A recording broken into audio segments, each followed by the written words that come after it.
Durante el último siglo, en diferentes momentos, ha habido varias historias interesantes de alguien que vamos a hacer al final. Gracias, hermana. Historias de alguien que descubre dentro de un garaje, un granero, un almacén que han heredado o en un terreno que han comprado, encuentran coches clásicos abandonados, a veces de valor. Eso ha venido a llamarse hallazgos de granero, porque en un lugar inesperado donde piensan que no hay nada, encuentran a veces un tesoro. A veces es un automóvil, a veces son dos, a veces encuentran cientos de coches en un terreno que han heredado o comprado. El hallazgo de granero más conocido, más famoso, fue en el 2014 en Francia. Se conoce como la colección Bayon. Toma el nombre de Roger Bayon, que en los años 1940 y 50 empezó a coleccionar automóviles, esperando poder abrir un museo de la historia del desarrollo de los automóviles. Y él había ido comprando los carros más deseados de ese tiempo, pero nunca llegó a abrir el museo.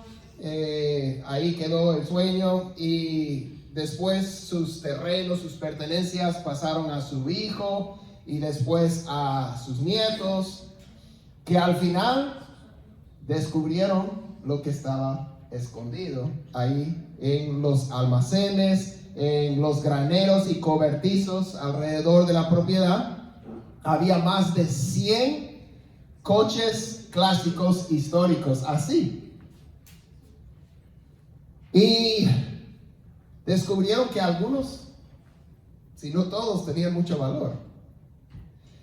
Aquí tenemos una foto de dos en tipo un garaje que están cubiertos de un montón de revistas. El carro que está aquí a la mano derecha es un Maserati A6G 2000 Grand Sport de 1956, que se vendió en subasta en $2.25 millones. El carro que está así se ve uno de esos cuando está en buena condición. A ver la siguiente foto. Este es un Maserati de 56. Eso es lo que estaba ahí en el granero. Entonces volvemos al garaje de los carros. El carro que está a mano izquierda, puede ver ahí la imagen del caballito. Este es un Ferrari 250 GT SW Araña de California de 1961, que se vendió por $18.5 millones. En total, los nietos de los autos y de las partes de repuesto pudieron ganar $52 millones. Gracias, abuelito, ¿verdad? Bueno, fue un hallazgo increíble, pero lo trágico es que estos carros eran un tesoro.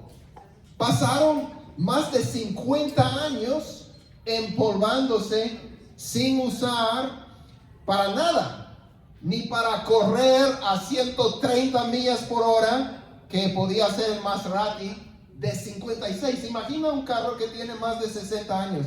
O sea, los carros no eran tan veloces en ese tiempo. Ese Ferrari podía ir de 0 a 60 millas por hora en 6.5 segundos. En el año 61. Eso es increíble.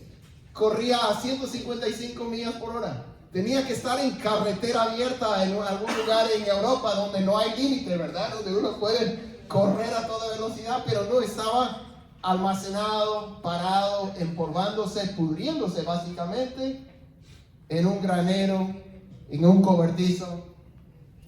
Es una tragedia dejar que algo de tanto valor y de tanta potencial esté nomás parado coleccionando polvo, en lugar de sacarlo al camino abierto y correr, o tenerlo como quería Roger Bacon en un museo para poder enseñar a la gente. O sea, tiene que tener algún propósito con ese valor y con el diseño meticuloso que tiene, con tanta fuerza, caballos, etc.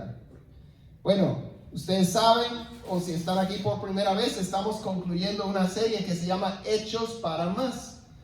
Porque la verdad es que todos tenemos, si conocemos al Señor, una vocación. La palabra vocación tiene que ver con nuestro llamamiento de parte de Dios, nuestro propósito en la vida.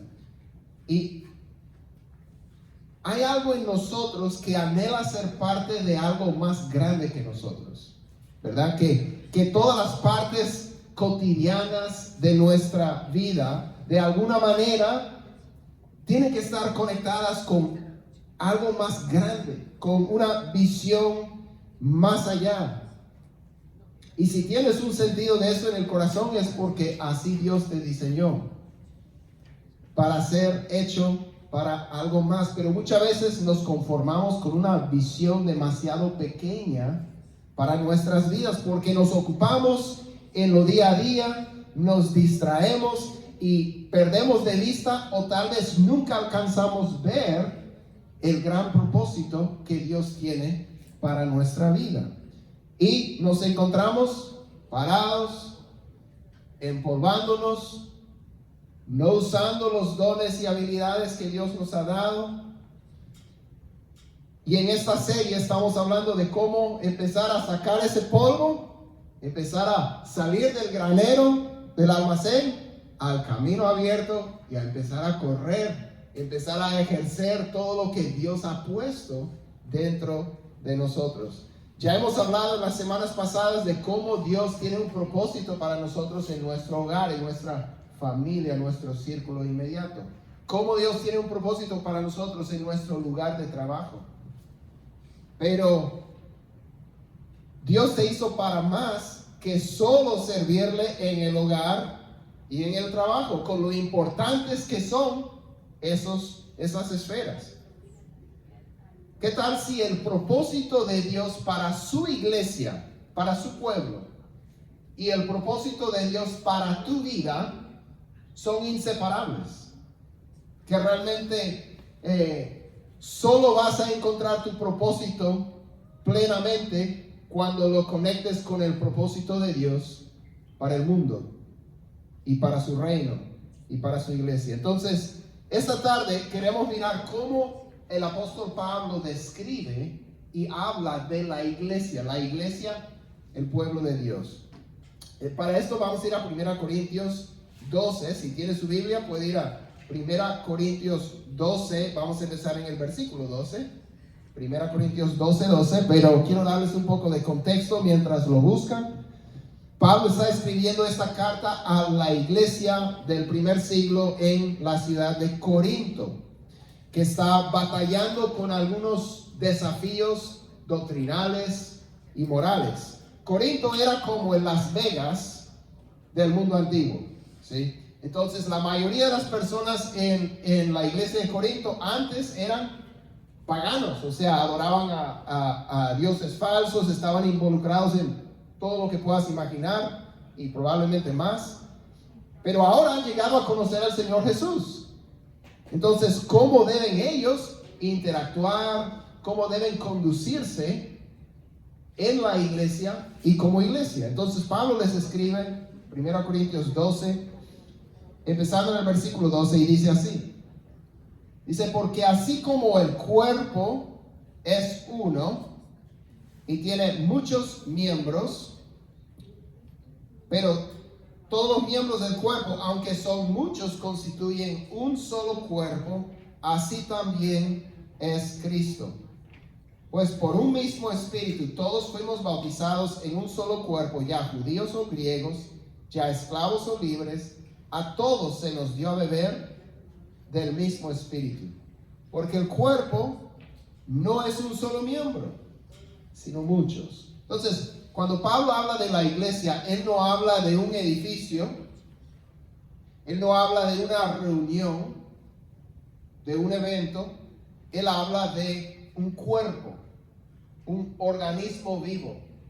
Así como cada uno de nosotros tenemos un cuerpo, ¿verdad? Y él dice que así es con Cristo. Él usa esta ilustración en muchas de sus cartas, pero aquí él empieza hablando del cuerpo humano, el cuerpo que tenemos nosotros.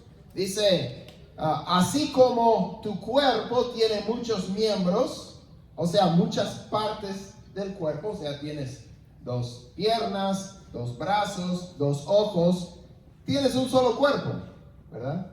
Todas las diferentes partes del cuerpo, todos los diferentes miembros forman un solo cuerpo.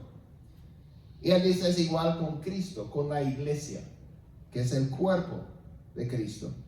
La iglesia está compuesta de muchos miembros, muchas partes del cuerpo, pero son un cuerpo unido en Cristo.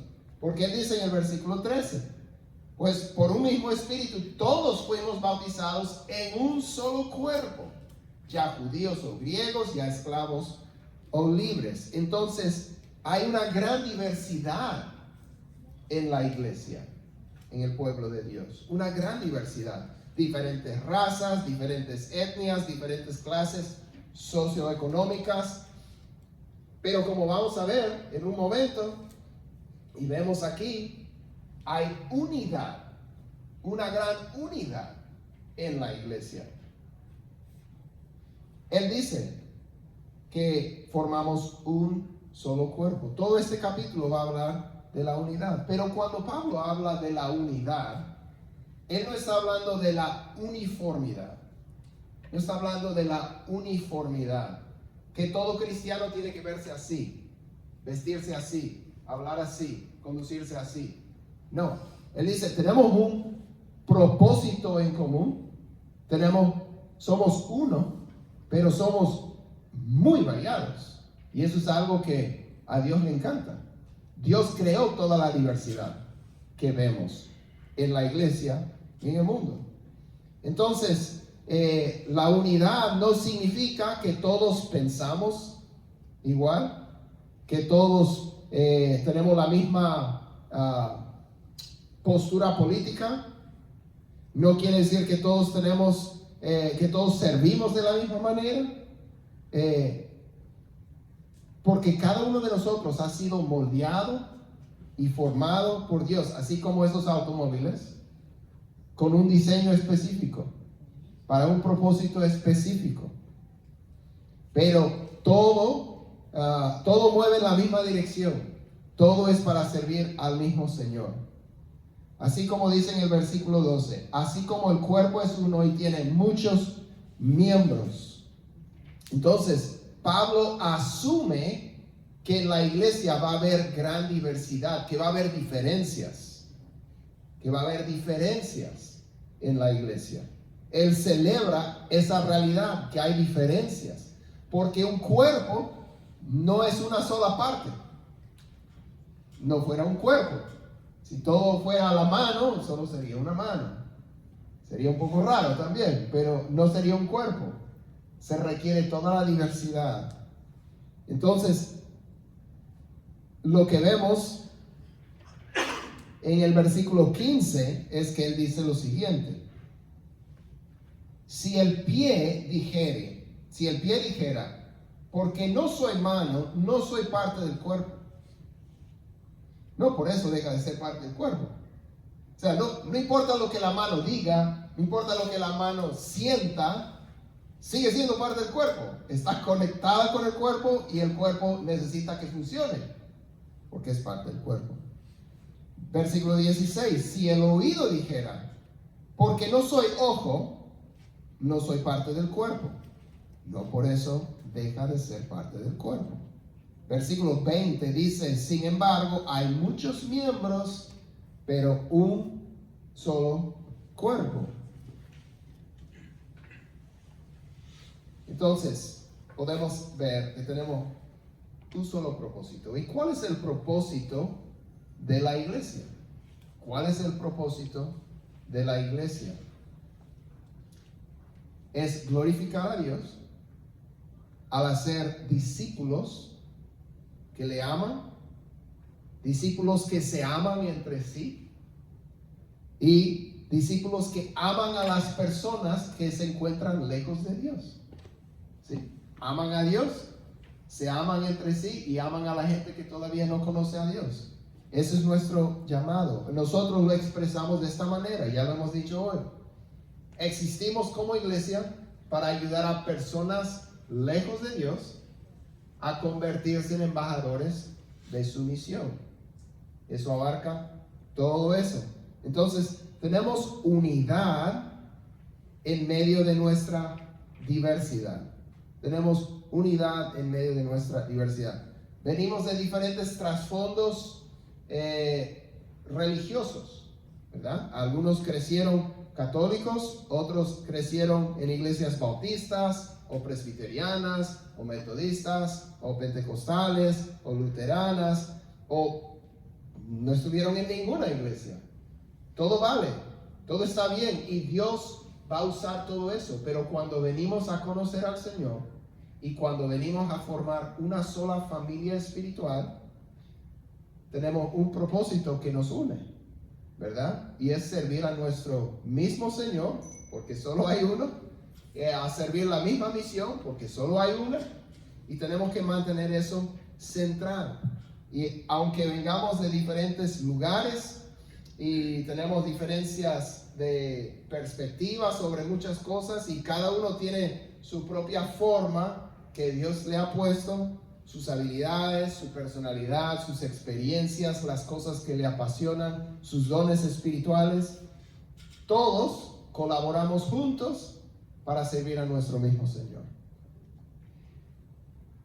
En el versículo 25, Pablo empieza a resaltar la importancia de esta unidad, porque dice en el versículo 25, a fin de que en el cuerpo no haya división, sino que los miembros tengan el mismo cuidado unos por otros. Si un miembro sufre, todos los miembros sufren con él. Hablando todavía del cuerpo humano, y también está hablando del cuerpo de Cristo. Y si un miembro es honrado, todos los miembros se regocijan con él. Ahora bien, ustedes son el cuerpo de Cristo y cada uno individualmente un miembro de él. La división siempre es una amenaza a la unidad de la iglesia, porque donde hay personas hay problemas, ¿no es cierto? O sea, porque no hay personas perfectas, por ende no hay iglesia perfecta. O sea, muchas imperfecciones, muchos errores, muchas cosas que no están bien o que no te parecerán bien. Pero sabía que muchas veces la manera más rápida de dividir una iglesia no es la mala doctrina, sino las buenas personas que se olvidan de la prioridad de la unidad. Nos dice Pablo eso mismo en Efesios, de la importancia de la unidad y de cuál debe ser nuestra actitud en Efesios 4, versículos 1 a 4. Pablo escribe: yo pues, prisionero del Señor, les ruego que ustedes vivan de una manera digna de la vocación con que han sido llamados, que vivan con toda humildad y mansedumbre. Eso nos puso ejemplo del Señor Jesús, como hemos hablado. Humildad y mansedumbre, con paciencia, soportándose. Va a haber roces, va a haber ofensas, soportándose unos a otros en amor,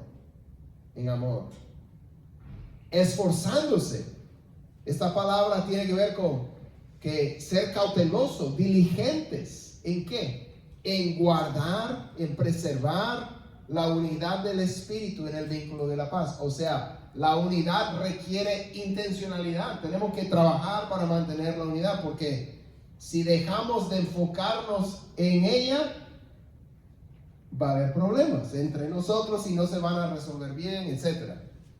Entonces, tenemos que esforzarnos por preservar la unidad del espíritu. Hay un solo cuerpo y un solo espíritu, así como también ustedes fueron llamados en una misma esperanza de su vocación. Entonces, tenemos que trabajar por guardar la unidad, preservar la unidad. Yo creo que algo muy bonito. Dios nos ha bendecido en la Iglesia Vida con bastante unidad, y lo que Pablo nos está diciendo es que no lo tomen por sentado. Eso requiere esfuerzo. O sea, todos tenemos que mantener prioritario al Señor, a su propósito para su pueblo, y eso es más importante que nuestras preferencias, que nuestras comodidades, etc. Todos priorizamos a Cristo, y eso nos permite soportar diferencias, etc. y hasta ofensas. Entonces, cuando uno sufre, todos sufrimos. Cuando uno se honra, todos nos regocijamos. Cuando nacen nuevos niños, todos celebramos porque todos somos de la familia, ¿no? Entonces, esa es la unidad. Pero cada persona tiene una contribución única. Tiene una contribución única. Podríamos decir, una contribución diferente. Hemos hablado de la unidad, pero hay mucha diferencia diseñada por Dios para que cada miembro del cuerpo ponga lo que Dios le ha dado. Por eso estamos hablando de estar en esta serie de nuestro propósito particular como personas. Por eso varios de ustedes ya han completado esa evaluación SHAPE, que tiene que ver con la forma en que Dios te ha creado y en que Dios te ha moldeado, tus dones espirituales, lo que te apasiona, tus habilidades, tu personalidad, sus experiencias. Dice en el versículo 18 de 1 Corintios 12,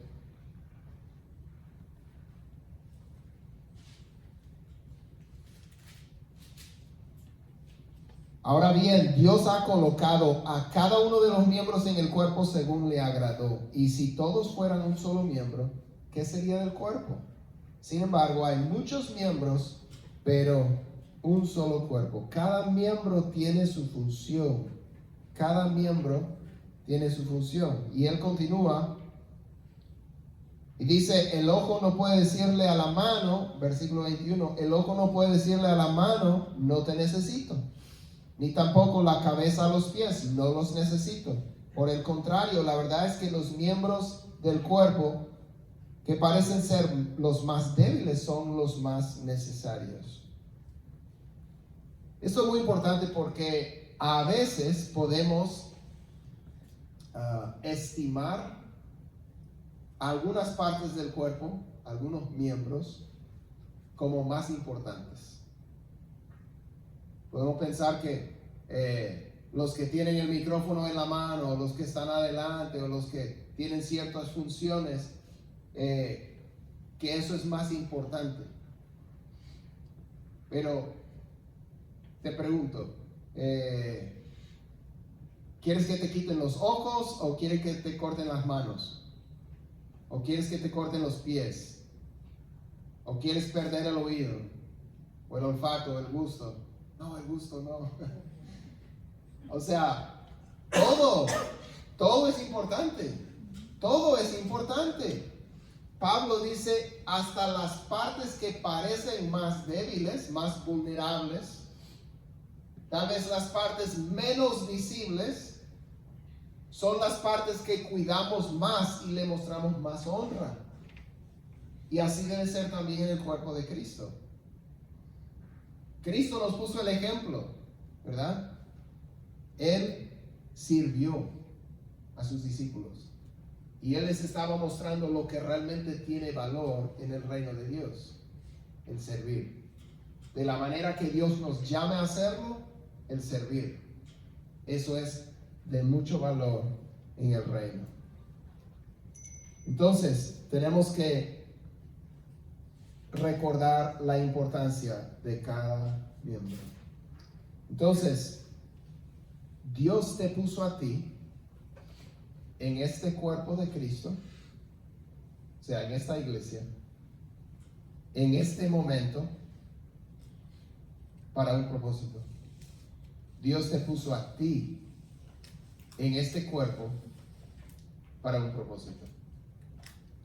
Eso es lo que estamos queriendo indagar, descubrir, profundizar y desarrollar. O sea, Dios quiere que tú juegues un papel como parte de este cuerpo. Dios te ha moldeado para ayudarte a ti a moldear a esta iglesia. Tú eres parte de este cuerpo. Nos dice Pablo en Efesios que cuando cada miembro está haciendo su función, el cuerpo se va edificándose en amor. Si todos estamos haciendo eso, vamos a ver crecimiento espiritual en nuestras vidas, en nuestras familias. Y vamos a ver crecimiento también en personas. Personas se van a ir uniendo. Y eso va a requerir todavía más que todos estemos haciendo nuestra parte. Porque va a haber más trabajo y va a haber más oportunidad. Entonces, nadie sabe cuántos coches clásicos están olvidados en graneros y almacenes alrededor del mundo, esperando el siguiente hallazgo de granero. Pero realmente es una tragedia que algo que fue diseñado y construido con tanto cuidado y con tanto propósito y con tanta precisión se esté echando a perder. Pero muchas veces nosotros podemos estar en la misma situación, donde por el corre-corre y el día a día, o por sentir que no tenemos nada que ofrecer, o por sentir que tal vez, otros lo van a hacer, nos estamos parados, empolvándonos, y están pasando los años, las décadas, y no estamos corriendo a toda velocidad en la carretera abierta, así como esos carros de carrera, porque para eso Dios te creó, y tú tienes un propósito en esta iglesia. Entonces, en este mes vamos a estar celebrando, reconociendo a los que nos sirven semana tras semana. Es bonito poder llegar y tomar un cafecito rico, un chocolate caliente, pero alguien tuvo que llegar temprano, y bastante temprano, porque esa cafetera toma tiempo, demora, ¿no? Tenemos muchos cables, tenemos diapositivas, tenemos letreros, tenemos sillas, tenemos muchas cosas. Alguien vino de antemano y preparó todo esto para ti y para el que va a llegar. Y hay oportunidad para que tú nos ayudes también y empieces a usar tus dones. Entonces también vamos a estar dando oportunidad de descubrir diferentes maneras en que uno puede servir para que la iglesia vaya creciendo. Cosas que tal vez no estamos haciendo ahorita, pero que de aquí a unos meses va a ser algo regular, parte de nuestra reunión semanal, algo que trae alegría a la vida de las personas, algo que trae una sonrisa a sus caras, algo que les fortalece en su vida diaria, etc. Entonces, solo quería mencionar que eso viene en este mes de febrero. Vamos a estar resaltando el servicio en la iglesia, pero no te quedes ahí empolvándote. Dios te creó para mucho más, y Dios te quiere usar en tu hogar, en tu lugar de trabajo y en la iglesia y en el mundo. Vamos a orar. Señor, gracias te damos por tu bondad. Pedimos que nos guíes, Señor, en este año como iglesia. Señor, queremos mejorar cada vez, queremos crecer cada vez, Señor, en todos los aspectos, como personas, como familias, como siervos tuyos y como iglesia. Señor, gracias porque sabemos y confiamos, Señor, y vemos que estás con nosotros en esto. Gracias por este cuerpo de Cristo que tú has formado. Gracias por la unidad que has permitido. Señor, gracias por la hermosa diversidad que has puesto en este cuerpo. Señor, pedimos que obres en nuestras vidas y que nos vayas desarrollando y capacitando para servirte. Pedimos todo esto, Señor, en el nombre de Jesús. Amén.